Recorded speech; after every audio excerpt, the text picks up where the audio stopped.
Go ahead. Sorry. Yes. Thank you, Tomiko. Hello, Thank you. everybody. How y'all Thank you. doing? Y'all ready for a conversation today from actual social workers talking So, about issues today related to domestic violence? And I want to welcome everybody to Healing Conversations. We are healing. going to have a conversation about healing, about love, Healing. about Yes. dealing with your trauma. Ain't that right, Tomiko? We're going All to have of it. all of this, All of it. all of it we are talking about.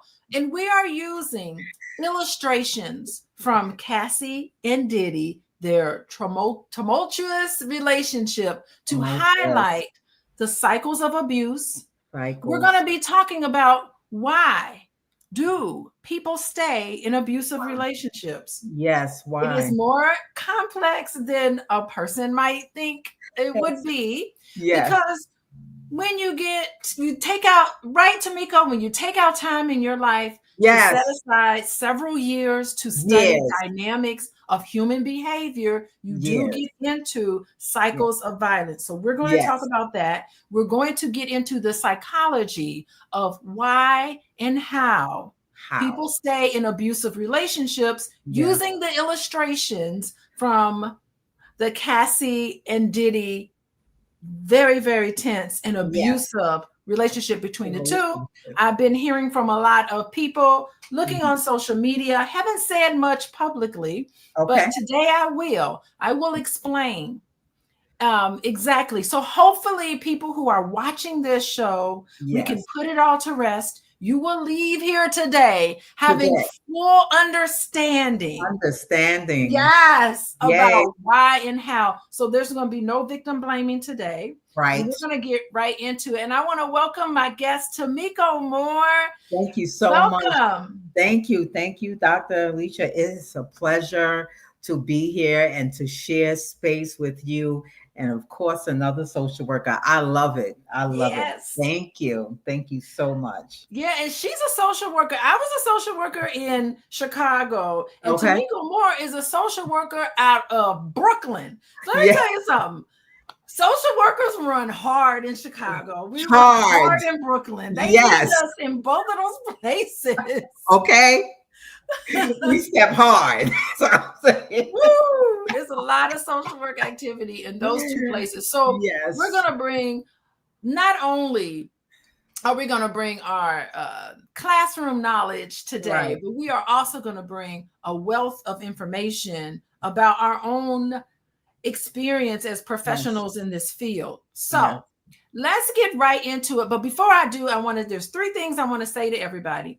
I want to invite everybody, when you want to become participate Yes. into healing conversations. Healing. We're not victim blaming on this page. We're not pointing the Right. finger at who's the problem. We're not Right. ranting online about the problem with Black people. We Right. are having healing conversations. If you are Yes. interested in this, be Yeah. sure to text LOVE to Love. 87948 so that Love. you can become part of solutions. Yes. And that's what we're doing today. And also, be sure to follow me. Where is it? Let me bring it up. So, in case Yeah. people want to see it, text the word love, LOVE, Love. right there to Mhm. 87948. And follow me on Instagram and TikTok. That's I'm it. on there posting information. That's And it. you can follow me there at Coaching with Dr. Alicia. And by the way, for any of you guys who want to deal with your trauma, individual past painful memories that are coming up for you, and you need someone to talk to, be sure to contact me at my website, coachingwithdralicia.com. I work with Yes. couples and individuals, Mhm. and it is something that I just love to do. Yes. So make sure that you do that. Okay. All right, everybody. Yeah. Now, y'all, okay, Okay. we're going to talk about why did Cassie stay in this relationship, this abusive relationship, for 10 years. She stayed in this relationship with Sean Combs for 10 years. Hey, everybody in the chat, how you doing? How about you? I'm just curious about what y'all think. Anybody who's in Yeah. the chat, I see y'all joining me today. I see everybody coming on in here. I want to see, hey, Juanita, how you doing? From Milwaukee? What? Uh-oh. Okay, be first. That's what's up. Let me know. Why do y'all think she stayed? I would like to know. I want to see from the comments to see if anybody would like to type in the chat. Why do you think a woman, and I don't want to say abuse can happen either way, but Right. typically when it's this level of physical violence, it's Mhm. typically directed with a woman being victims. And Yes. clearly, Cassie Yeah. was a victim of domestic violence for Yes. several years. Hello, Alicia S. How you doing? Hi, Deanna. How you doing? Is it Alicia or Alicia? I don't know. Low Okay. self-esteem. Yes, that's part of it. Fear, retaliation. Thank you, Queen Neff. Mhm. Queen Neff, that's what's up. We're gonna dig into that and dissect all of those things. Fame, fortune, and admiration. Interesting, Deanna. That's Okay. a very interesting statement there, would you say? So Mhm. money made her stay. That's interesting. Okay, so Yes, could be. that's very interesting. Could be. Low self-value, fear, and isolation. Believing is love and it is not. Thank you, Juanita. Yes, believing that it is love and it is not love. And a party never ended. Cheryl, talking about Okay. party never ends. Okay. Okay, I will weigh in on this, Okay. Cheryl. Audio I got on some time. words to weigh in on it. So let's take it over to my guest here. I have all the thoughts about why a woman stays in a relationship so long. Yeah. But how about you tell Yes. me? Let's go through Mhm. one of the reasons. What are one of the reasons why a woman, such as Cassie, would stay in a relationship like this for 10 years? All right. So, such as Cassie, we're going to say, right, and could be other women as well. But Yes. one of the reasons could be lifestyle. It could be lifestyle of how she wanted, or lifestyle of what presently is. And sometimes when people are in a great lifestyle as what they wanted, what they desired, then they stay. And sometimes someone can ignore the abuse because I want to continue the lifestyle. And so that is one reason. And all the comments were great: fear, money, and all of that. But sometimes when we have a desire and we cannot create it on our own, and someone can do it for us, it's like, let me jump in. Let me jump in and let me get it before I lose the chance. Right. And so once you in that chance, right, and you wooed in, like, I done fantasize you, I done romance you, and I gave you this lifestyle that you dreamt of and you couldn't create, I'm gonna kind of ignore certain red flags that we call in social work, some certain red flags to keep my lifestyle. And so that's one of the reasons. Come on, take it, Dr. Alicia. That Yeah, is I mean, one of the reasons. let me just say what you're saying makes perfect sense. Now, Mhm. how I would frame it is that the reason why a lot of women stay in these situations is because they are financially dependent on Yes. the man. When I worked with women, I worked in hospital settings. Actually, I worked at Mhm. Cook County Hospital in Okay. Chicago. And a lot of women would come in there and they would be beaten up so badly. And I would Yes. talk to them about the cycle of abuse, which we will talk Right. about. And Right. I would, explore with them all of the different options. I would get them set up with counseling and all of those things. And they were very afraid, number Yes. one, that if they left their partner, Mhm. that they would have nowhere else to go Right. because it's about control, because Yes. they felt that their partner controlled all of the finances. And Yes. particularly I would see this, and it's not the case in Cassie's situation, but Mhm. sometimes women have children with these men, multiple Yes. children. Yes. And they depended on them, and they felt that if they broke the relationship, that they would basically be homeless on the street. And there have Right. been many times where I've had to place women who were afraid of their life into a shelter. And if Yes. you can imagine, some of these women come from middle class families, come Yes. from upper class families. They'd have to Yes. leave Mhm. all this financial security aside. So it Right. becomes a very difficult decision for a lot of women, and they feel stuck in the Yes. situation.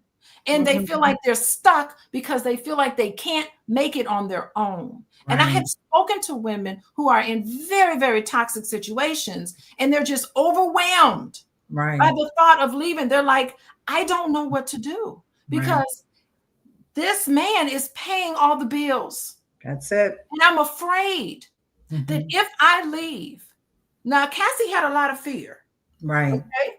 But part of the fear was that when you depend on somebody financially, it is so difficult to just pick up your stuff and leave because you psychologically don't believe that you have Right. any other way of dealing with it. So, yes, I really do think that finances is one of the main reasons why a lot of women stay longer than they need to stay. Okay, Yes. so let's just talk about the fact that it is so brave for women to actually leave. Right. It is. It Do is. you want to comment It, on some of the reasons why women stay? Yes. of course. So again, Dr. Alicia, she done said it. Some stay out of fear, but Yes. some stay also out of embarrassment. They don't want to tell they don't want to tell their family. I've also too worked with clients in healthcare, and Yes. some don't want to stay, and even some suggestions that I will say, they say no, I don't want to tell my family. Yes, I do have family back home, but I don't want to go back home and I don't want to tell my family. So I would rather, I would stay. And then sometimes, it is a mindset, right? So once that power and control that Dr. Alicia was talking about have already embedded in your mind, it's Yes. like, I don't even know where to go. I don't know where to go. And one thing that I do want to mention, sometimes when someone, mostly women, try to leave in front of that abusive spouse, then it can heighten, especially a death can possibly happen to the woman. So that is not the right time to leave in front of that spouse. It is not the right time to leave. And so they fear. And so it's like, okay, well, allow me to stay, but also finances, that I don't have enough money to make it on my own. And so again, I'm just going to take it and stay. And so that's why, as social workers, and we don't put down and say, well, why don't you just leave? It's not that easy. It's You not that actually you shouldn't easy. even recommend it. Right, right. Just to say, okay, well, get up and just leave, because it's not that easy just to leave like that after I have embedded so much time, after I have put my investment in so much time, and here you asking me to leave for the unknown. I can't do that sometimes, but eventually, sometimes Yes. it does happen. But we don't want to, put someone down, because I hear it when saying it's not that easy just to leave. It's Yeah. not that easy just to leave. No, I absolutely agree with that. I mean, it's critical that we acknowledge that the most dangerous time Yes, in a woman's life yes, for a survivor of an abusive relationship is yes. when she decides to leave. Thank you. It escalates the abuser's behavior and it Yes, puts her in immediate danger. And she talks about this a lot. When she was yes. on that stand, how brave is it for her to get on that stand, Hmm. 8 months pregnant, and talk about these things? She said, I was absolutely frightened because she Right, was trapped by him. She said he would come up to her apartment. Actually, he right. paid for her apartment. So there's a Mhm. financial thing, You right? He would see? come up there, and every time she would have to plan and and connive and pretend. She would have to play and pretend certain things because she was so trapped by fear, because he was going to retaliate. Right. He told her, he said, if you leave me, I will release those tapes and embarrass you in front of everybody. Right. I will release those sex tapes. That's the So coercion. she was trapped. Yeah. She had the loss of financial stability, her housing. He's a powerful person. The psychological impact of that fear is paralyzing. Right. And it's you know, her safety Right. was in danger. It actually was in danger. I mean, she knew that Kid Cudi's car was blown up. Yeah. You know, he doesn't care about anybody. I mean, we talk about psychopaths. I would not, if I was working with her, I would not advise her to leave immediately. I would say, listen, we have to plan for you to leave. Right. So you go through a safety plan. Right. But it is not recommended that you leave. And he was scaring her. And by the way, just to let everybody know, on average, a woman leaves a violent relationship after 7 reported incidents.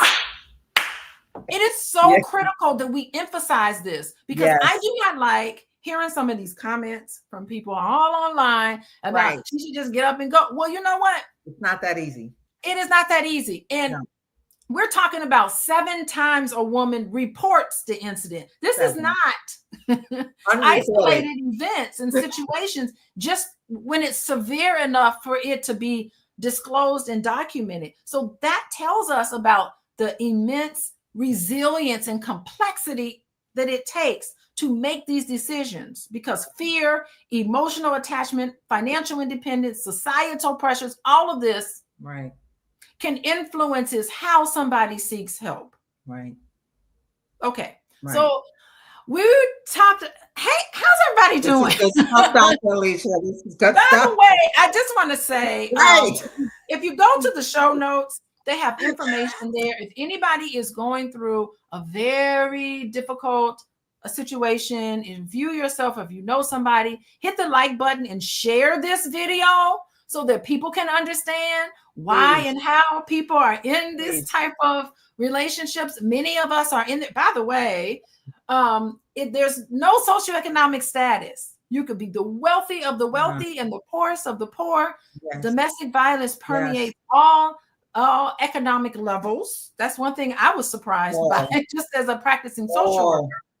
So, so I just wanted to say that, and just let everybody know, if this is triggering for you or any of that, go to the notes in the show, and it has the number to the domestic violence hotline, so you guys can have that, you know, at your fingertips, and you can hit the like button and share this with somebody who may be going through something like this.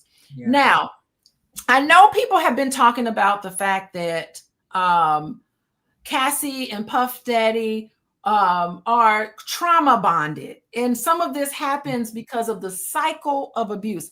And I know you have this book. Y'all don't know Miss Tomiko Moore. She's got a book called The Anti-Woman, and it's all, she wrote it 3 years ago, and it's all about societies.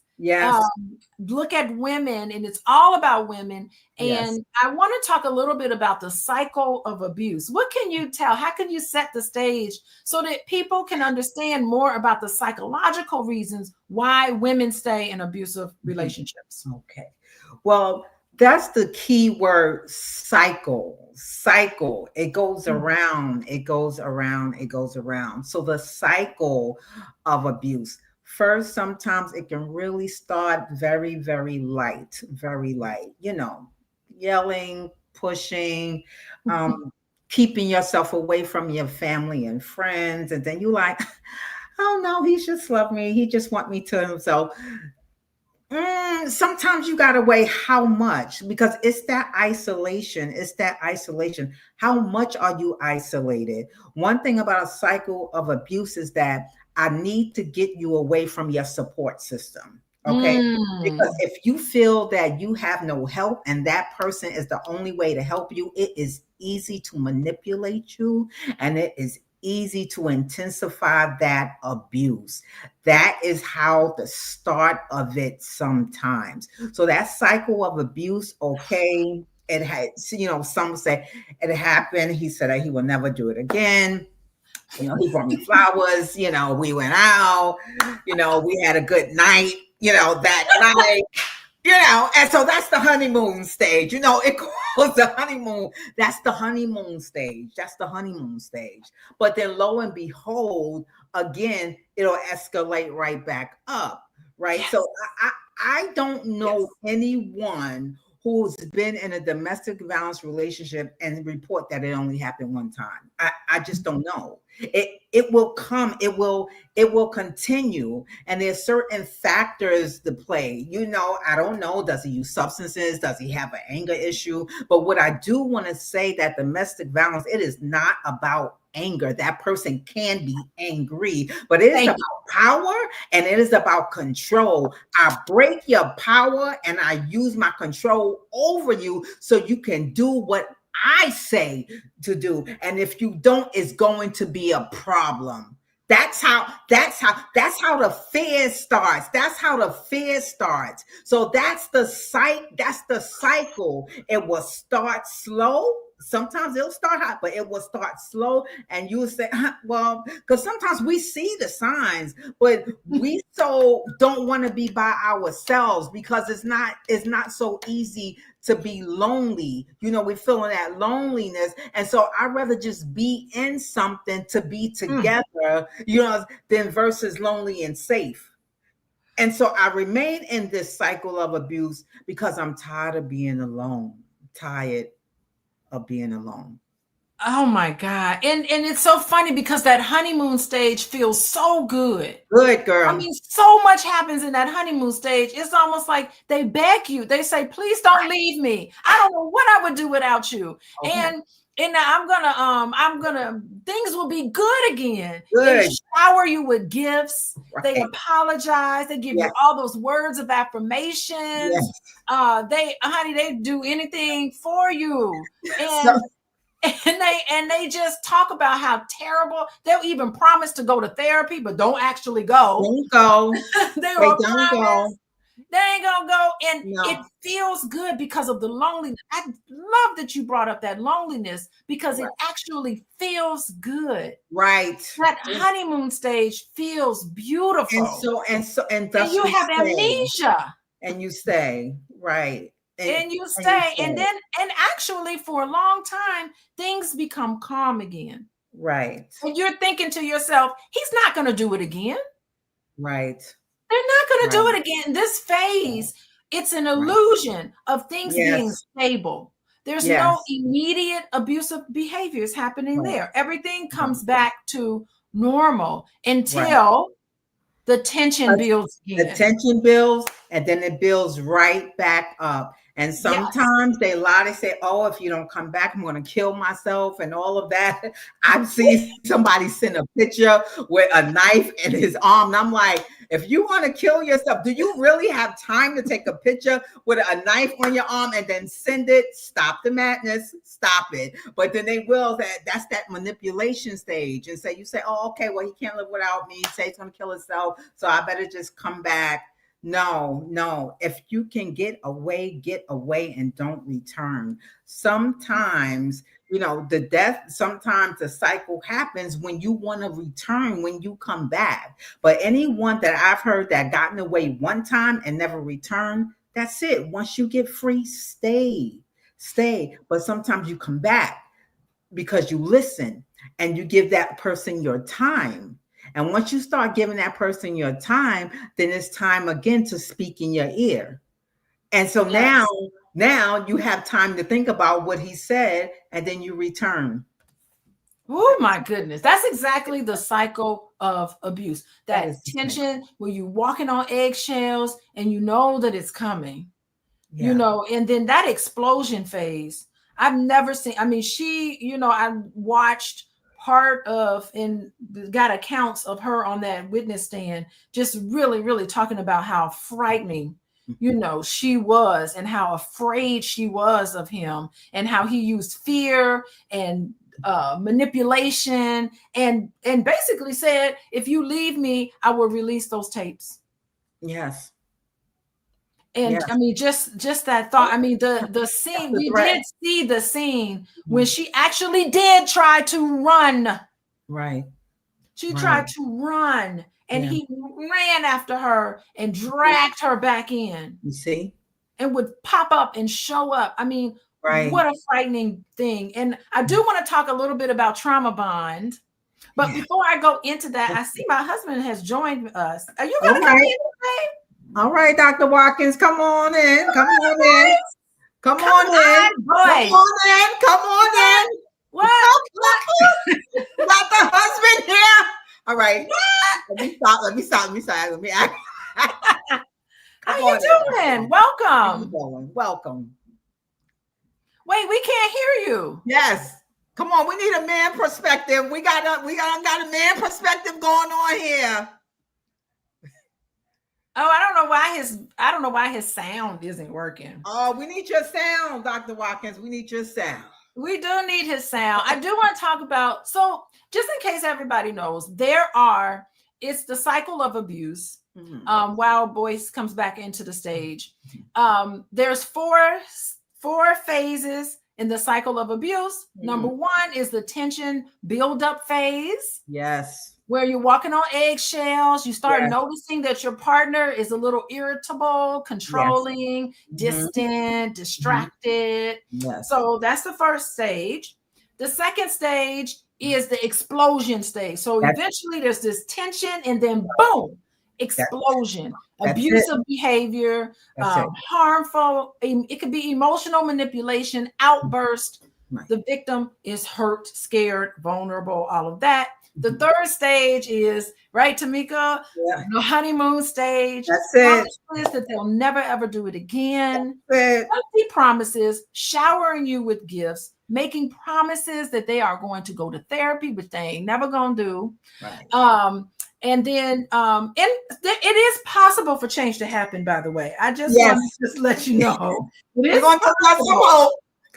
Let's give some hope. It is possible that that change will happen. But finally at the end, and then the stage number 4 is, and it's a cycle, so it repeats itself. Right. It's where things appear stable again. There's no abusive behavior, and everything is down. Everything is calm, and everything is until it builds up again. So I want to just say, hopefully my husband will come back on, but I want to just say, all relationships, even healthy ones, go through cycles. Right.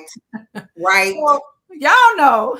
Right. Speak on that, Tomiko. Okay, we're going to speak on cycles. All right. All right. So, like Dr. Alicia said, even healthy ones go through cycles. And it can just be cycles of disagreements. All right. Yes. Cycles of disagreements, then cycles of abuse is way totally different. Totally different. Okay. So cycles of disagreement, I haven't seen any relationship where they agree all the time, but it's good, for healthy arguments, because sometimes you grow to get to know the other person. And just because you marry them doesn't mean that you know everything about them. Okay. So you reside together so y'all can continue to grow together and to learn together. And during that learning process, there might be disagreements, and it's okay to disagree. We agree to disagree, but we respect each other. So there are periods of disagreements, and there are periods where you can argue your viewpoint strongly. We argue our viewpoint strongly, but that's way, way different than when it gets physical. You understand, and where it gets abusive. So there are cycles. So there are cycles where he gonna get on your nerves. There are cycles where she gonna get on your nerves. But love conquers all. So although you got on my nerves, that doesn't mean that I throw you away, because there is nobody that's without fault. We are all, with fault. But with your fault, I still love you. That's Yes. the difference of That's psychic the difference. And and then a with healthy healthy relationships, That's it. that's so important, because abusive relationships, they go through the cycle, but it's like what you just said, it's Right. power and control. Right. Yes. Right. Right. Right. Welcome, Dr. Watkins. Listen, boys, Yes. you got two social workers here, so come on. What you That's got to it, say? boys. Yeah. You Yeah, know well, it too. I was listening to the conversation, and can everybody hear me? Everybody can hear me, right? Yes, we can hear Uh-huh. you. Okay, great, great. Sorry about that earlier. That's okay. But I was listening to the conversation, and I really think that this case is such an interesting statement about so many things that go beyond just Diddy and Cassie. It really talks Right. about the culture, Right. and you have to Okay. remember that Diddy, a guy, I'm gonna tell you, I never really liked a lot of what he represented for our people. Right. But he was held up by many people, male and female, as an icon, as a Mhm. leader. He was Yes. standing next to Barack Obama telling everybody who to vote for. He was on the Yes. covers of magazines as an example of Black excellence. He Yes. was invited to sit with kings and presidents and queens and leaders and everything else. And so we have to think about this as a community in terms of what we did to create that monster in the first place. Like Right. we created that monster. We fed the beast, right? Mhm. And then now we're upset about the fact that the beast was eaten behind the scenes. But what I really would say too is that I think it's time to take a second and acknowledge those individuals and collectives who saw the beast all along. Not just so much with Diddy, but the Right. fact that Diddy is a product of something bigger than Diddy. Right. Diddy ain't just Diddy. Diddy is like he had Oprah Winfrey level power in the sense that he was connected to Right. so many people. Every celebrity wanted to be with Diddy. There were commercials, videos we could show right now where Mhm. Will Smith and all these Ashton Kutcher and all these celebrities are saying, "Ain't no party like a Diddy party," right? So Diddy isn't just a guy. Diddy is a manifestation of a broader idea that's Mhm.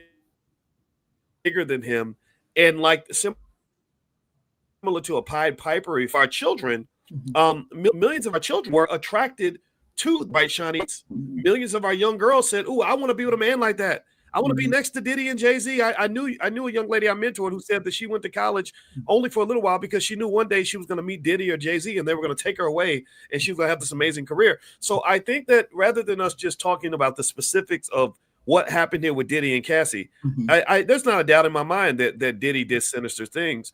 I think that we should really talk about the culture and realize we're all guilty of signing off on this. If we were to have tried to have this conversation in Mhm. 2014 Mhm. or 2015 instead of 2025, the reaction will be completely different. People will say, "Why are you hating? They have a beautiful relationship. She keeps Right. telling you that her man is a good man. Mhm. Look at her last album. Look at how beautiful she looks. Look at how happy she looks." We would be made fun of for having this conversation. But now that it's all said and done, suddenly Right. everyone's like, what happened here? Why did she do it? Why did he do it? I would say, why did we do it? That's my perspective on that. Right. Yeah, And yeah, go I ahead. want to jump in here. That's a good angle.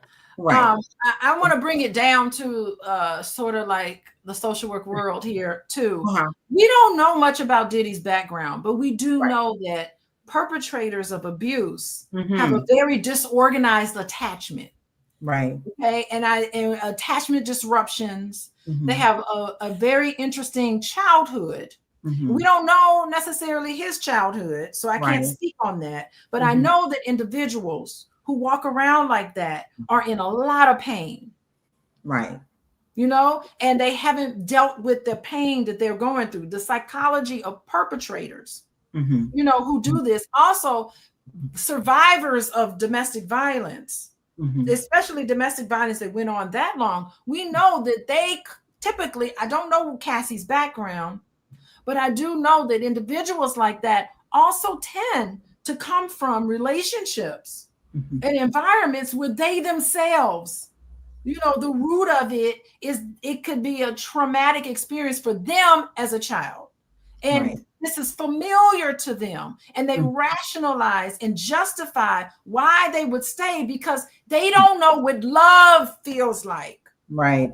because they have trauma from their family of origin. Right. Because you have to understand that Cassie, like many victims of domestic violence, she talked about how she was diagnosed with PTSD, post-traumatic stress disorder. And that means she had flashbacks, emotional detachment. Right. Happens with people who have PTSD. And she experienced depression, anxiety, panic attack, and she used drugs. Right. Drug and substance use is a symptom of PTSD because you have to numb your body out. Yes. So, I mean, I think it's important. I bring it down to the psychology of why people are there. And then, yeah, Boyce is right. We live in a society. First of all, we live in a society where misogynistic behavior, negative attitudes toward Black women are promoted in our music and in our culture. Right. That's part of the issue. I used to be an evaluator for a program that dealt with and worked with men and women who were perpetrators of domestic violence, court ordered. And I used to evaluate their program, and they talked about how culture kind of influences this negative attitude toward women. And not only that, but we live in a society where culture blames the victim. That is true. And give a pass for the perpetrator. So you don't want to step forward. You don't want to talk about what's happened to you because you're afraid of how people are going to look at you and say there's something wrong with you. Right. Cassie was abused. Right. Hold your judgment. Before we start pointing the finger at somebody, I think we need to think how sick Black society is to sit online and blame her. But let me ask you this, babe. Let me ask you this. Can you give her some degree of power in her own decision making without victim blaming? Right. But listen. Hold on. Like you say that she was a drug addict because of her PTSD and her trauma. Yes. Diddy was a drug addict, likely because of his PTSD and his trauma. Yes. Right. And we know that Diddy is the stronger person in the relationship. He had the more money, more power. He was also a man. We're physically strong. So I think that we're clear on who was more likely to have been the physical perpetrator in terms of threats and violence and things like that. But I think that the question then becomes, like, how did J-Lo walk away from that relationship without ended up dead? You know, and I'm not 19 years old. Right. And so I agree with you. I agree. So are we saying that 19-year-old women should not be allowed to choose who they want to date? Because hold on, because that then goes into a conversation that I've always had about fatherhood. I think that strong fathers should be allowed to have some say in whether or not their daughters are allowed to date these older men. And I think that when you bring home a guy like this and you say, Daddy, shut up, I'm gonna do what I want to do, you're also taking responsibility for the consequences of that choice. Not that you're to blame for that. But like when I told my mother, hey, if I was to tell my mother when I was 19, Mama, I want to run the streets. I ain't gonna listen to you. And then I go in the streets and I get shot. Of course, I'm a victim. 100%. I didn't shoot myself. But there would be a person who loved me enough to say, well, you should have listened to your mama. Your mama told you to stay out them streets, and you went out here and look at what happened to you. So I'm trying to figure out when can we have a war. We're not going to do that, boys, because the reason why we're not going to do that is because individuals who are more likely, not all the time, who are more likely to get themselves in a trauma bond, and I can go through what trauma bond means. Individuals who are likely to get in there, they have trauma unresolved in their history. And she was 19 years old, and she wanted to plead. Well, let me ask you then. What is the solution? I mean, because remember, there's another Cassie out there right now who is, if you go to her and say, hey, look, don't do this. This guy's going to hurt you. You're chasing the gangsters and the thugs because that looks glamorous. But as an older man, I'm telling you, this is not appropriate. I'm going to tell you, as an older man, as a 53-year-old man, I get shut down. I tried to say to Lizzo, look, you live in that crazy lifestyle and promoting this nonsense and obesity and all this crazy slut-like behavior, which is beneath you. You're going to end up paying a price for that. I got called the patriarchal sexist, whatever, right? And then next thing you know, Lizzo's getting sued because she's got women shooting bananas out of their vaginas on the stage. And I said, see, I told you this kind of thing happens. So what I'm saying is that I think at some point there has to be a solution. The solution can't just be let's all just keep letting victimizations happen. And then The solution is to Okay. heal. Okay, please go ahead. I want to And hear I your just want solution. to point out, one thing. Studies are Bad, out Doctor. about major age differences between men and women when they date each other. It's not it's not typically abusive. Typically, a lot of times people demonize relationships where there's a large age gap, and they trivialize that relationship and try to say it's not as legitimate as if the age gap was a little closer. But I actually looked it up because I was like, is this true or not? It's not true. It is not accurate that people because when there's large age gaps, that there's manipulation happening. So just because a younger woman is dating an older man doesn't mean automatically that there's going to be some sort of exploitation there. But in this situation with Cassie, you know, she went into the treatment center for sex addiction and drug abuse. So sex addiction, we know, is a symptom of the PTSD. She's talked about how she did not want to have those freak offs, but he introduced all of this to her and she agreed to do it because of the trauma bond, which I can get into. Maybe I can get into it now, but she wanted to please him. She was intrigued by him. She was acting as if she did because she wanted to spend time with him. And that was the only thing she said. I had to give him what he wanted so that I can spend time with him. And what happens with a lot when it comes to substance abuse and sex addiction is that you detach from your body. People who have PTSD have a disassociation that happens to them. I mean, who could do a freak off for she said it lasted for 4 days. How do you get through that kind of thing if you don't have PTSD? Disassociating from your body, you numb out, and that can eventually turn into sex addiction and drug addiction and all of that. It's, you know, you're not presented with reality. So she was abused. And it's interesting how the brain works. Yeah. You know, it goes into these defense mechanisms, and you want to please that person out of survival and coping with the situation. But Cassie, she claimed that she thought that she was actually in love with him. Anyway, Tomiko, I'll let you continue. You can talk. I'm just going to say it briefly because it's a lot going on here. But as far as Diddy, and we'll speak for that, I've never promoted Diddy. I'm saying, but anyway, I believe that although Diddy have sat with Oprah and President Obama and things like that, I'm thinking they seen some good in him. They seen something, but that violence that was escalated, it was already embedded in him. We did not. I when I say we, I'm talking about the people.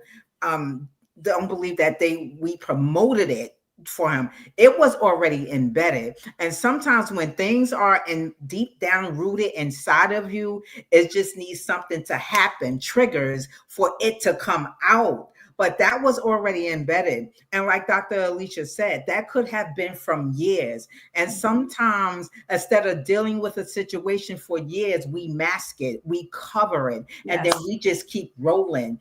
And so that's how sometimes, you know, people become good at something. It's like, listen, I mask it.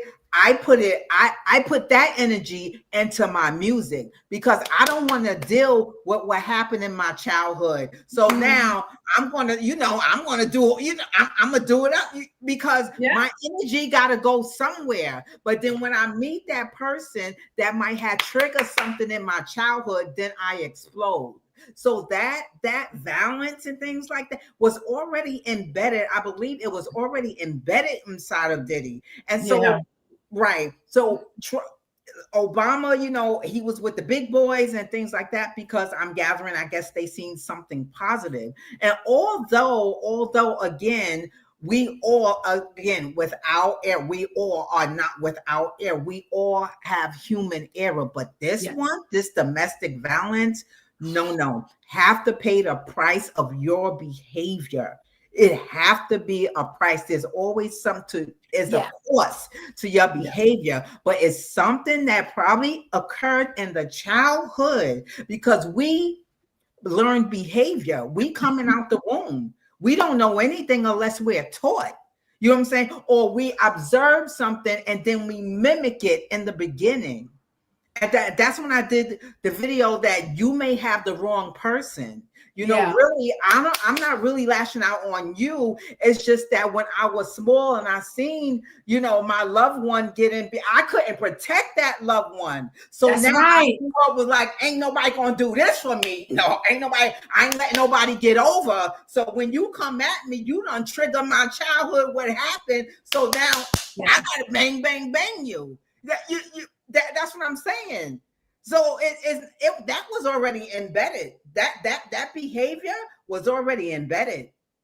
We didn't and promoted and allowed, and he had a whole system set up to facilitate this toxicity that was happening. Toxic is a light word. I mean, it's demonic, the things he was doing. What are you doing with baby oil laced with horse tranquilizers? Like, come on, like that was just, it's absurd. And like Dr. Boyce said, promoted within the culture. Yes. How misogynistic hip hop culture is. It's unbelievable. And it went unchecked. I'm certain there were people who saw this and no one, or maybe even the people who did speak out was afraid. Right. Because of what was happening. Because that's what power do. It's like if I open my mouth, this is what may happen. And so they live on the notion of what may happen, not what is happening. And because I'm thinking what may happen, I fall back and don't say anything. Yeah, well, I'll say this as the only man on the panel. I'm not here to defend. First of all, I want to say I don't defend Diddy. I defend black men. I don't defend men like Diddy because I don't like. I never liked their behavior. I've talked about men like R. Kelly. I think that they represent the worst of us. Alicia knows. 25 years I've been talking about. And what I think leads to just some men feeling some kind of way about a lot of this is that men don't feel like we get listened to. Good men don't get. We feel like we get ignored, passed up, so that women can go chase these bright, shiny Negroes on TV. And it's fine. I mean, I don't care. People can like who they want to like. But then when they go off with these guys and they get victimized, then they'll say, well, it's because men do this and men do that. And men don't do that. No, those men do that. Right. And it becomes one of these things where I'm going to just tell you that men have insights into other men that women do not typically have. Women have just like your mama had insights into women that a man may not have. So if a man brings home an inappropriate woman to mama sees right through it, and she's like, I don't want that lady in my house. Get her out of here. And you listen to mama. You listen to mama. You listen to mama. So what I think we have in our community, I looked up again as a girl dad that I am. First thing I looked at when I looked at Cassie and her situation, her choices, I've seen it before. I've seen girls chasing the bright, shiny lights and the money and everything and get caught up in a situation that was too much for them. I really was like, well, where was her daddy at? Where's the father? And her father was not involved in her life. And again, I think that if you really want to, the question is, do you want to just talk about what happened and who the victim was? Or do we want to really figure out what the solution might be, or what the bigger issue, what the bigger problem is, why this is going to repeat itself? It's repeating itself right now. Yes. There are young girls chasing after the Lil Waynes, guys like that. Lil Wayne literally had a lyric where he rapped about stealing your girlfriend, turning her into a prostitute, and chopping her dead body up and sending it back to her boyfriend. He literally said that in a lyric, and women just screamed in the stands like, I love you, Lil Wayne, you're so talented.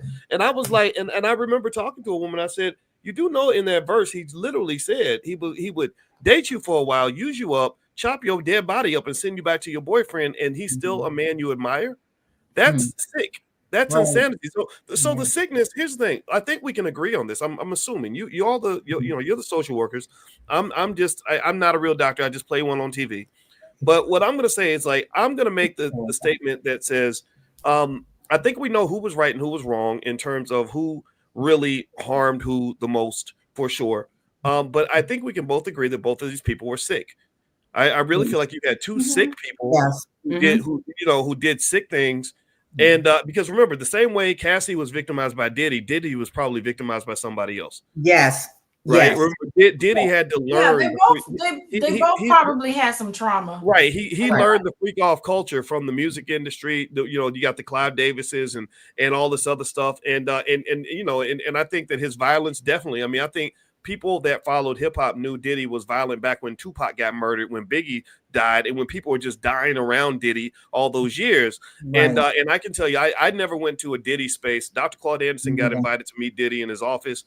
He didn't like it. He just didn't know why, but his energy was just off.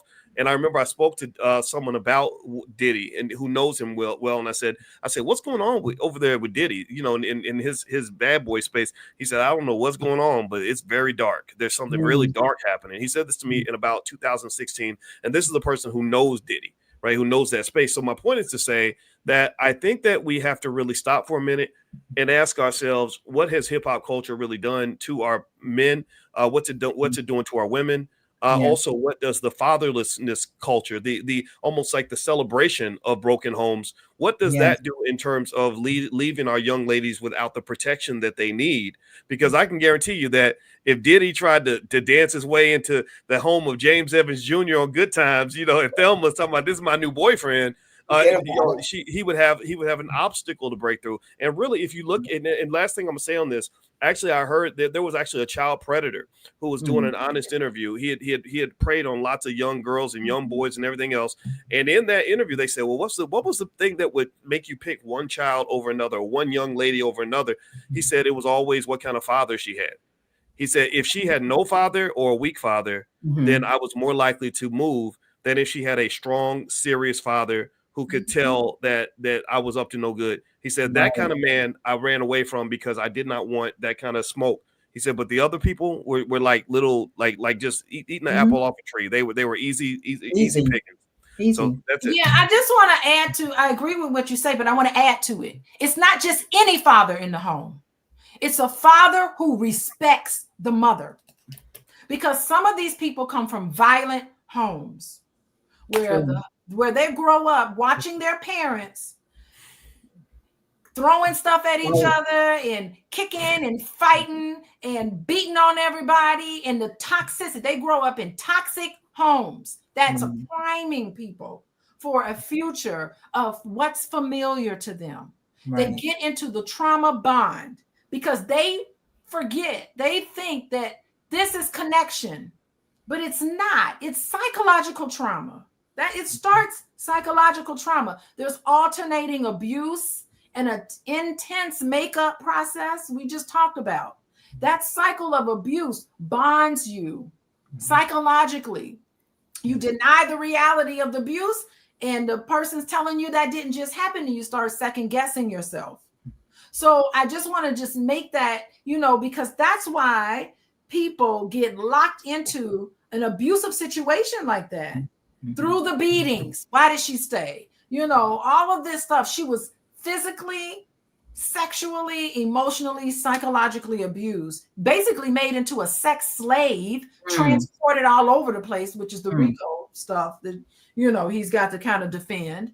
But the beauty of what she talked about was the fact that I was looking up about what Cassie said. She said she had to get clarity. And in order for her to get clarity, she went to therapy. She was able to sit down with somebody. And I don't want to let everybody know here. There's been many times where people feel ashamed because they didn't have a father. And I don't want to shame anybody because they didn't grow up with a certain type of structure in their life. Your life is not over. Just because you grew up with less than ideal in your background, I want to tell you that therapy helps. You're not doomed. Yes. Now, the gold standard is to have a loving father and a loving mother who love each other in a loving home. That's the gold standard. But if you come from toxic background, therapy will help you see things clearly, so that you don't get yourself stuck into this situation. That's the entire reason why this is my profession. Yes. You are not, your background doesn't determine who and what you're going to end up being. Right. Anything, all of us are living examples of that. Yes. All of us. Dr. Boyce is a living example of that. Tomiko, I don't know your story, but I'm sure you're a living example of that. We Black people in America. Yes. that we have comes from healing. And today is a healing conversation. Yes. That's the goal of why I'm taking out time right now doing this. Yes. Well, Tomiko, why don't you tell us what you think? Okay, so on that note, I really really believe I agree with Dr. Alicia that you do not have to stay where you came from. You can't change because you have to remember we were small. We were children, and so whoever raised us, parents, grandparents, whatever it is, we did thus and so. We didn't have a chance until we became adults. So although you have some product of your past, it doesn't mean you have to stay stuck in your past. There Yes. can still be a brighter future for you. It's all how you visualize yourself first. How are you going to show up for yourself? What are you Yes. telling yourself? Like that's the point. Like one of my videos, I believe it was the Black History video, and I discussed where my background came from, where I grew up on food stamps and public assistance. And, that was my parents and my grandparents. I couldn't change that. I was small. But as I grew older, I always said, Tomiko, you going to do better. You have to talk to yourself. You have to visualize. You have to have a vision. If you do not have a vision, it's going to say all things fall apart. Forget it. You understand? And so that's how you show up for yourself. How are you going to show up for yourself? Because sometimes it's that past that help you. It was the times where I was embarrassed to even to take a book of food stamps to the store that said, you know what? I don't want to live that way. I waited till people went out of the store before I pulled out that book of food stamps because I didn't want nobody to know that I grew up on public assistance. So I knew that I wanted better for myself. So I had to talk to myself like things will not always remain the same. And that's what good or bad. The things about seasons is that seasons change and your season can change. It's all begin how you show up for yourself. Yeah, and I think it's so brave of her at 8 months pregnant to get on that stand. She didn't want to get on there. She got subpoenaed, by the way, to get up there and to go through step by step what happened to her. To relive, she had to relive all of that with the public scrutiny. Yeah. It's amazing. It's amazing to be a survivor. That's and to talk about that. I mean, it's embarrassing. It's just terrible. As a mother, she's a mother now. So yes, thank you, Tomiko. That's the start of it. When you can talk about it, that's the start of it. Because what you speak is powerful. Your words you bring to life. When you speak it, when you blow, when you put air to it, and you bring it to life. So her talking about it can be a start of a great change. And I think instead of judging her, and we need to try to understand humans. Yes. Instead of judging. And abusers, they need treatment too.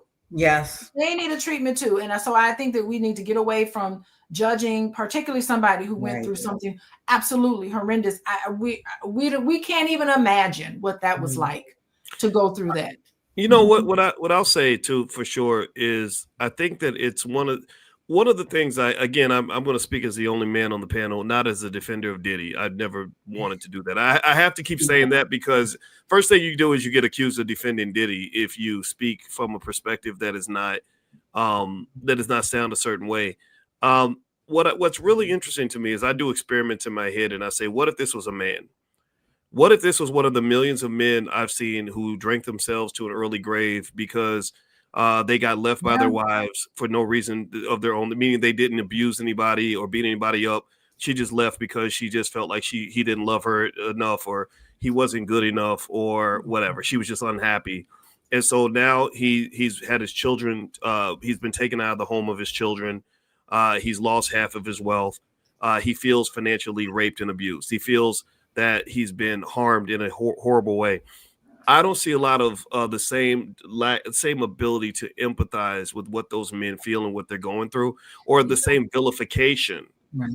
that occurs when men are abused by women. Men, I think that again, because I'm looking at the Cassie Diddy case, not because I don't know these two people. I really don't. I'm looking. Right. I can only see the bigger picture. I can only see society, and what I do see is a society where if Cassie was a man, and let's say Cassie had done a bunch of freak offs with a woman, and the woman, let's say the woman was a hip hop mogul who said, if you leave, then I'm going to tell your mama about all the things that you did or whatever. I really just don't know if society would have reacted the same way. Because I can tell you, like, for example, I saw this crazy video where this lady got upset because a man cheated and she ran him over with a car. And half the comments from the women were like, well, what did he do? Right? He must have done something wrong.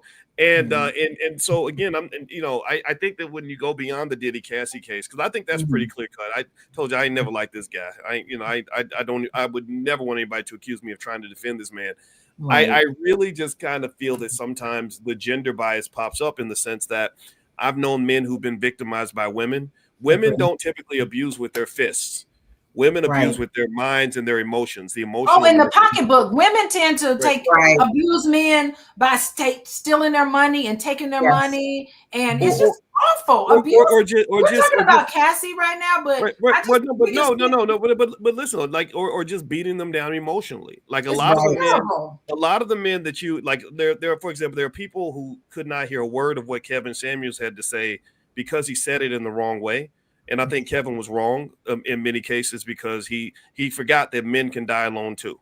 I believe Kevin died alone, right? And he was nasty. But what people failed to do was take the time to say, why are so many men hurting? What happened to there? A lot of them are hurting from abuse they might have gotten from their mother, who claimed to love them, but emotionally abused them by making them feel some kind of way. Maybe, I don't know, whatever it might be. Emotionally abused by women that they chose. Meaning that maybe they were not respected properly, they were not treated well, or they were, or they were left for no reason, abandoned for no reason, right? So my point is to just say that generally, I think that when we look at most abuse cases and we look at the woman as the hero and the man as the perpetrator, and that's kind of the snap judgment I think a lot of society makes. I don't know if that's always the right case, because I think we're denying the agency that women have in the choices that they make. And also, I think that if you want to talk about specifically the Diddy Cassie case, I think it's okay to ask some questions and to say, well, a million other girls, not a million, there's probably 1,000 other girls that he offered that same situation to who just said, get out of my face. I'm not doing all that. Well, I just talked about the origins of abuse that primes people. I just went through that whole thing. Right. So is it possible? Yeah. Is it possible? And babe, you can answer this. I'm gonna be quiet. I just explained. I mean, I already talked about it. I hear you. But is it possible? Is it possible that someone could have a stern conversation with Cassie to say, this is what happens when the devil will wave the bag in your face, and if you go chasing that bag, the devil's gonna have something for you that you may not have signed up for. Is that okay to say, or do we just say, no, you're the victim, you go sit down and just get victimized again because what you she doesn't get victimized again. Here's the thing. The thing is, I just talked about therapy. I just talked about what primes people, the attachment disruption. I just talked about even perpetrators of abuse. They are also victims too. So I'm not just talking about that excuse. So we covered that. So if anybody's listening and you want to know the answer to that, rewind. And I got the answer to that. But there's 3 things I want to say because I got to go. Number one, I really do feel like men need everybody. Remember, the purpose of this channel, what I'm doing today, is to talk about how human beings need to be understood and not blamed. Okay, so men need empathy, absolutely. Even men who are perpetrators of abuse, they also need empathy. Now, they also need to pay for what they've done. Okay, they all need to pay for what they've done, but they need to receive empathy for what they've done. We need to stop stigmatizing, because so many men, not even psychological abuse, boys, there's so many men who are physically abused by women, and they are so embarrassed and stigmatized by it, they don't even report it. They don't even protect themselves like they need to. So nobody is deserving of abuse, not even men. So, including men, right? And so I think that we all need some healing here. And with that, I need to wrap it up. Do you want to wrap it up? Because I gotta go. Well, why don't we let I'll finish up with Tomiko because I feel like she has a lot to say. So I'm gonna let her. How about you? You can go ahead and bounce out, babe, and I'm gonna let Miss Okay. Moore. All right, y'all too. Bye, everybody. Okay, All right, bye. love you. Right, so Miss Moore, go ahead, man. What are your thoughts? Come on. So basically, to join in, I believe, you're right. Some men they do get abused, but they don't report it and they don't talk. See, men are doers. From what I learned, okay, they do it. They're tasks or they're task oriented. They're not going to sit like a woman and say, I feel this way, or I've been abused and things like that. Now, I became aware of a man that was, in an abusive relationship, and I encouraged him. I said, "Hey, well, do you want to report it?" And they say, "No, because I'm a man. Because it's an image that I have to uphold, and so I'm not going to deflate my image to report. I'm just going to take it like a man." Or I'm going to push away, or I'm just going to start a new relationship. So that's how that went. But it didn't go reported.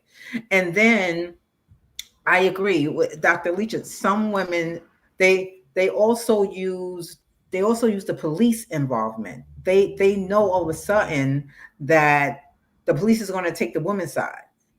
Where it comes to abusive relationship in men. So they automatically know so I'll call the cops on you. And that's what some women do. Like go ahead and try it because I'm going to call the cops on you and the cops are going to believe me over you. And so they say, okay, well, I'm just leaving the house because I don't feel like dealing with the cops. And so there's different things that role play into men, being abused, but they don't report it. And so that's this. So you got to deal with the issues of the authority and who's the authority really going to believe.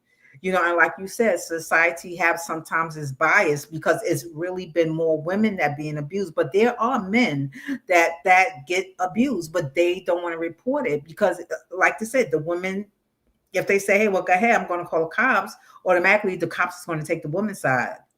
And although that wasn't it. So there's different things that role play. But what Dr. Alicia said, there should be a conversation held. And that's what relationship building, is. We build relationship. But when you don't want to be honest, then I really don't know how to approach you because you want to continue just to hold it all inside. So how can we really move forward? Because abuse is a language. When I can't really talk about it, then I have to act it out physically. Wow, that's very interesting. I mean, I think I'll tell you, Miss Moore, it's I think with the Diddy Cassie case, I'm not, I'm not interested in trying to say I know anything about these people's lives. Right. I just think it's another thing I think that ends up triggering me about stuff like this is I remember seeing just so many crazy situations that would happen in college campuses, where two students would agree to get drunk. Right. And literally one person would consent to have sex with the other one, but then say, well, it was rape because I was drunk and I can't consent.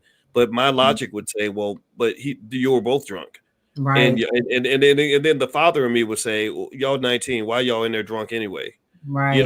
Like why are we even creating a situation where sober people, everybody, all of us who went to bed at 10:30 at night that night have to sort through, who the victim, who the perpetrator was. It almost ends up, it's almost like when one drug dealer shoots another drug dealer, like y'all shouldn't be dealing drugs, like what exactly. the hell, Right. yeah, like right. not all this foolishness, so I kind of think it's so I tend to sort of look at the environments, like when I just think about that world of of chasing money, chasing rappers, freak off, drugs, Right. alcohol, affecting decision making, right? You can't tell me that most of the crimes that happened in this relationship did not happen when somebody was under the influence of something, right? Exactly. And it just creates this chaotic mess. So I think that there's a bigger lesson that God has for us underneath all of Yes. that. That's Yes. deeper than just, don't go try to date Diddy. I think Right. the bigger lessons are, number one, Diddy ain't the only one doing this type of stuff. Exactly. There's a whole Hollywood hip hop culture around that. They're just isolating this to say, yeah, he's Yeah. the bad guy. All of us are good. We're all good, but he's the bad one. No, y'all all bad. Right. And then, That's and it. then, right. And then this thing in terms of what drugs have done to the Black community and Black relationships. I don't understand why we still allow people to market drugs to our children through the music. They market it through the music. The rappers will rap about being high and everything else, and these young kids will hear this, and they end up chasing this crazy lifestyle that's going to put them in terrible situations. Right. And I think that until we decide that we're going to get the bigger lesson, it's almost like how the Jews realized, like, as long as we're fighting, Hitler gonna come try to kill all of us, right? Yeah. Like, so Yeah. they realized that they had to come up with a bigger lesson to learn, other than just the small-minded lesson. Until Black people learn the bigger lessons, we're gonna always have these situations. There'll be another Diddy Cassie situation that's gonna happen 5 years from now, and we'll be debating that too. Who did what, and all this other stuff. It's all like like that movie Groundhog Day. Yes. Where in our community, the same tragedies repeat over and over and over again. That's it. Because we're not looking at the bigger lesson God gave us. Y'all Right. should have learned to say no to drugs back before Whitney Houston died. Long time ago. Right? Long time. There was a commercial. This is your brain on drugs. Yeah, Right. Crying. Right. It was like, this is it. Like, this is it. This is it. So yeah. And I think that also, because so I'm really just thinking about it, like, if you think about our children, the children are the future, and I'm talking to my son and my daughter about Diddy and Cassie. Right. The messages I give to each of them, I think, will be slightly different, right? For my son, I say, son, don't be like Diddy. Right? The singing, dancing, drug addicted Negro who harms women. Okay. Right. And I would say, treat women well in your relationships. Then I would turn to my daughter and I would say, don't choose men like this to have relationships with. And also I would probably say, don't go chasing the bag, because there's a lot of horrible men holding the bag, and they have a game. They use that bag because they know it's going to pull in women who are not thinking on a higher spiritual level. If you're just chasing it, because believe me, there's so many women I know. My wife's in that category. My wife, she'll never agree with me about this, but she was the most beautiful woman I saw on that Indiana University campus. I was there 2 years. I did not see a prettier girl on that campus.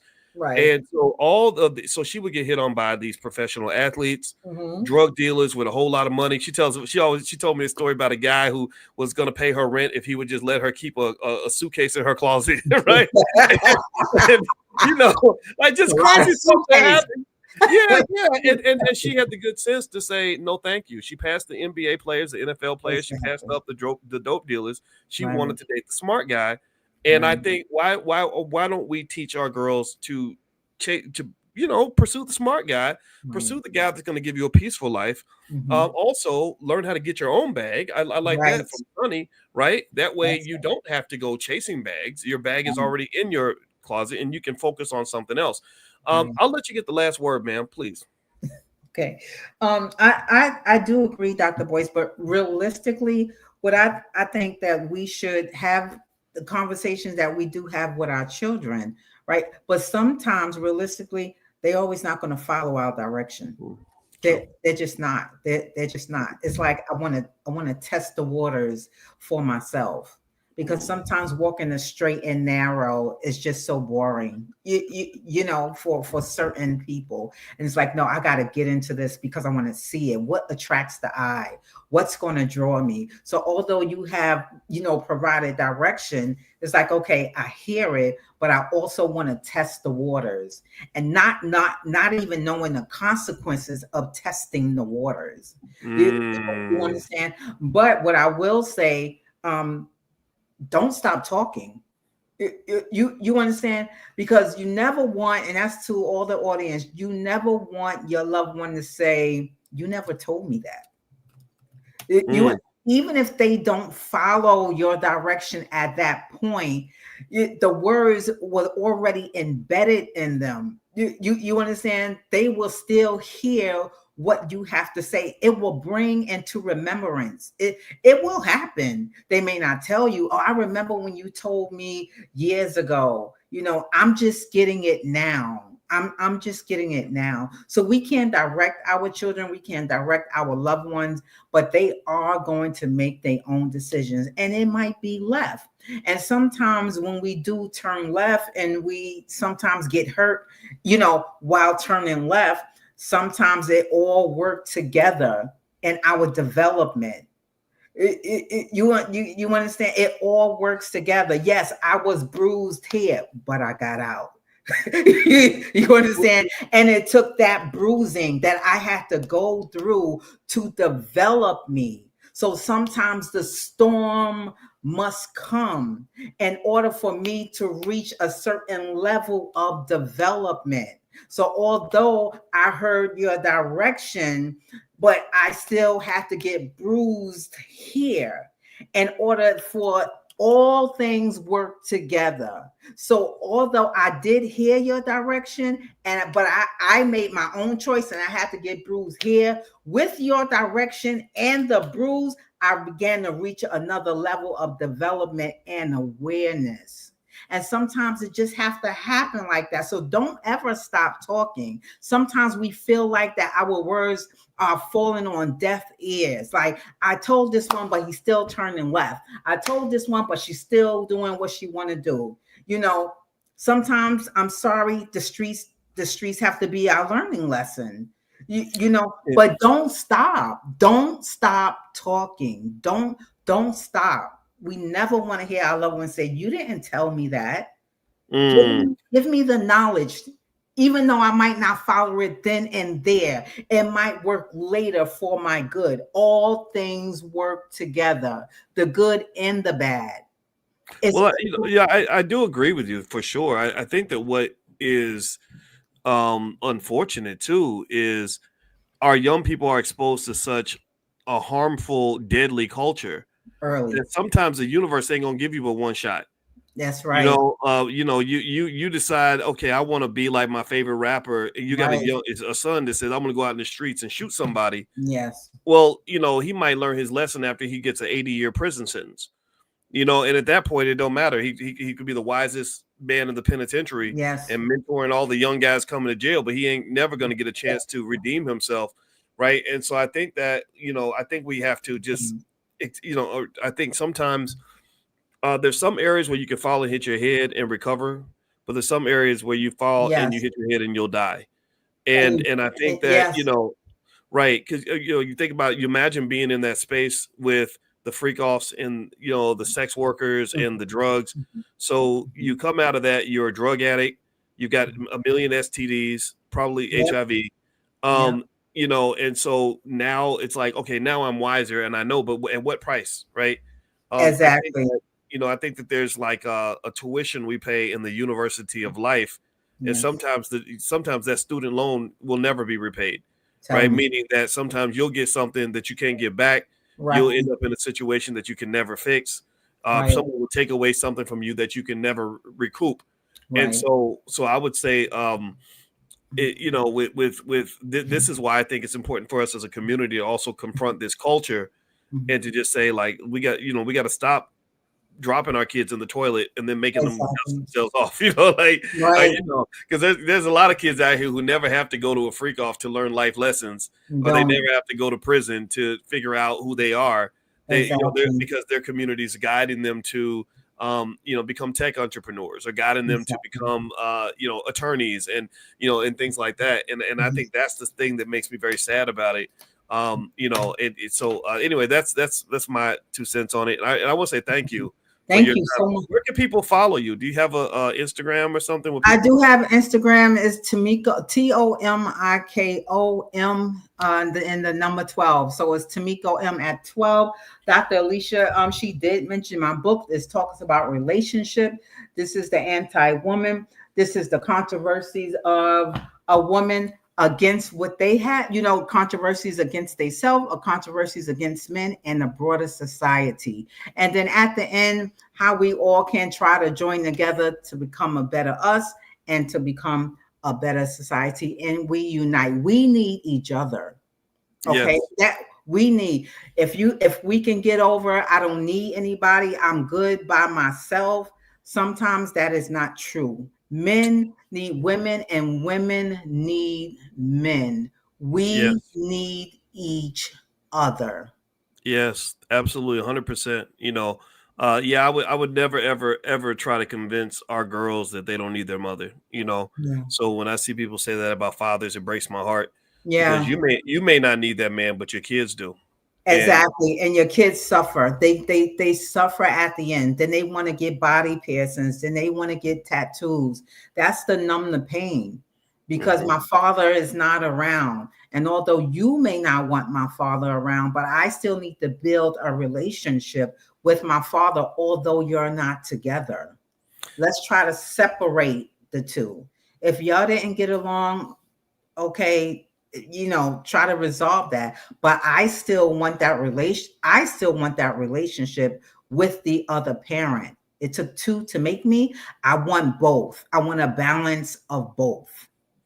yeah, yeah. Well, and it's funny to Tomiko. Did I say that Yep. right? Tamiko, Yeah, yep. yeah. It's funny, Tomiko, because um, I attribute a lot of that to I guess chasing the highs of dopamine to maybe Yes. heal the pain that we never fixed, right? Mhm. Not heal, but to numb the pain, right? Not Right. heal it. And so you're chasing the dopamine of sex Yeah. through these different relationships, but Mhm. you haven't acquired the discipline to take responsibility for the choices you made. Exactly. You chose that woman. Now Right. raise that baby you made. You chose that man. Now Right. raise that baby you made. And I just I'm really saddened when I see how many examples there are of people that will get together and make a baby and Right. then break up even before the baby's born Right. because there's no sort of standard in terms of saying, okay, I have to acknowledge my responsibility, not just to have this baby that loves me, but like if you're talking about a mother, sometimes I think mothers might feel that, well, my baby loves me and I feed my kids and I do right by my kids, that's good. But there's a responsibility to a situation you created as well. I think same thing is true with Exactly. men, Exactly. and I know that this is not popular. A lot of people don't talk this way, but in my thought of it is I hear a lot of people say me, I, my Mhm. happiness, I want this is what I want. I have to take care of myself, self, me, I, self. It Right. sounds like a broken record to me. Right. And I don't hear a lot of people talking about we and us. And Exactly. and, and it's almost become what is it the word? It's almost become sacrilegious to Right. even try to suggest that perhaps the group matters more than yourself. Again, Mhm. I know that's controversial. I'm not asking anybody to Mhm. agree with me, but Right. that's exactly how I think. Because believe me, don't tell Alicia, but if all I Mhm. did was think about myself, Mhm. there's a whole lot of other things I could be out here doing than Right. just, I mean, I literally like I love her kids like they're my own. I don't have to take Right. care of those kids. Right. The world would forgive me if I said, well, those ain't my kids anyway. Forget the Right. little Negroes. I'm gonna go party. I'm gonna go to a Right. Diddy party. And but the way I was raised, it's like, no, you're a black man Right. with black children. You Right. have a responsibility to the black community, Yes. and it ain't just about you having pleasure and joy every single second of the day. Right. And honestly, I'm kind of weirded out over how Mhm. people hear that and they think that's weird. But if I Right. go to other communities, I go to Asian communities, Jewish communities, other communities, Mhm. they completely understand that uh Mhm. that idea of some degree of self-sacrifice, not to the point where you can never be happy, but to the point where you just are Right. committed to something bigger than you, right? And so I don't know. Mhm. I would encourage Mhm. everybody to think outside the box on that and follow your spirit as opposed to just following like Yes. what you hear on the internet. You hear a lot of selfishness on the internet. I ain't putting up with no man who does Yes. this. I ain't dealing with these women because these women want this and want that. No, I have Right. patience with women. I know women are different from men. I had just like I had patience with my mother, my grandmother, my sister, my daughters, etc. Mhm. Women confuse the hell out of me sometimes. Sometimes y'all just make me mad. I don't get it. But I have patience because I know your value and I know your worth and I want you around me and I want you to want to be Right. around me. I want to add value. And Right. and a selfish person, I don't think can see any of that. Right. So Yeah. anyway, Yeah. Yeah. I get it. I get it. And sometimes then we go sometimes to learn, one have to be willing to listen. And some is not willing to listen, especially, and it's no throw off to any population, but mm, sometimes, especially the adolescents, the teenagers, there are 16-year-old mothers. I'm not I'm not. It is, it happened, whatever. But sometimes when you feel like, hey, I don't want to listen, then things happen like that, and then you end up in this relation, and then you pregnant, and then the father goes off, and then the same person that you didn't want to listen to and you said you got it, now you're dependent on because the father left. mm-hmm, And so mm-hmm, sometimes you just have to be willing to open to listen, because there are experiences that the older person or whoever that was trying to talk to you had already lived. It's nothing like a lived experience, and they trying to share it with you. But because you feeling yourself, they said they say, and you say, listen, I don't want to hear it. But then you turn right back around, and then you need help for the person that you don't want to hear, because the father no longer is with you, and now you're a single young mother. And so this is the conversation that we try to prevent. So it's mm, nothing wrong. Please just give a listening ear. Just give a listening ear. But again, mm. thank you so much, Dr. Yeah, Boyd. thank you. Yeah, you starting to hold up the great Oh, conversation. I'm done. I no, I like I'm what you're saying. I done. don't. I mean, everybody. It's really weird to me how many people get offended when you say, "Just shut up and listen." Sometimes Yes. stop talking so much. Stop acting like you know everything. You don't know Yes. everything. Yes. I had more education, Tomiko, by the age of 25 than Mhm. most people will have their whole entire life. Yeah. And the number one thing I do is I will listen. Right. Because the first thing I learned when I got my doctorate and all those other letters behind my name is Okay. how little I actually know. Thank you. Me You know, too. yeah, I done studied books and I have a lot of life experience and I have something to offer eventually. But the first thing I need to do is shut up and Yes. listen and Yes. understand. And it's so weird to me Mhm. so many people are just like, I don't want to hear nothing. Da, da, da. Yeah. Yeah. People like that never get ahead. No, I agree. I just feel like I need to say this since I done I done mentioned the teenagers, adolescents, the teenagers. This is just strictly for you.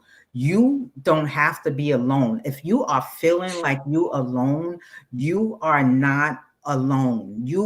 We are here, meaning adults. There are even agencies to support you. There are adults, but we need you to be willing. We need you to be willing. Okay, we do love you. We was adolescents ourselves, and sometimes being an adolescent is hard because you just trying to feel your way through society, and you don't even know, and you feel all this corruption in you by yourself, and poor, and why is it like that? It don't always have to be like that. I'm the person. I grew up on the same thing. I grew up on Medicaid. I grew up on public assistance. It don't have to always be like that. Okay, so you don't always have to use substances to numb the pain. But please just be willing to listen and to talk. But we do love you. We do love you. So don't ever feel like it's only you and you alone, because it is not. I'm done. All right, that's a great message, and I agree 100%. And I want to say thank you Thank you. to Miss Tomiko Moore. Thank you. And Tomiko is the author of the book. What is it? Anti-Woman? Anti-woman. It's a lot. Anti-Woman. And so thank you, Miss Tomiko. I appreciate you blessing us with your time. Thank And you. everybody, have a great night. And don't forget, tomorrow morning we're going to meet for class. If you are not already in our morning economic elevation training, we do this 7 days a week, 10 a.m. For anybody that wants money in their pocket, anybody that wants to get ahead financially, you can just text the word morning to the phone number 87948, and I will send you an invitation myself to invite us or invite you to join us in the morning. So God bless you. Have a great day, everybody, and thank you again, Tomiko. It's great to see you, Thank and you. y'all have a good night, All right. everybody. All right, bye Take care. bye. Good night. You Okay, too. Bye bye. bye.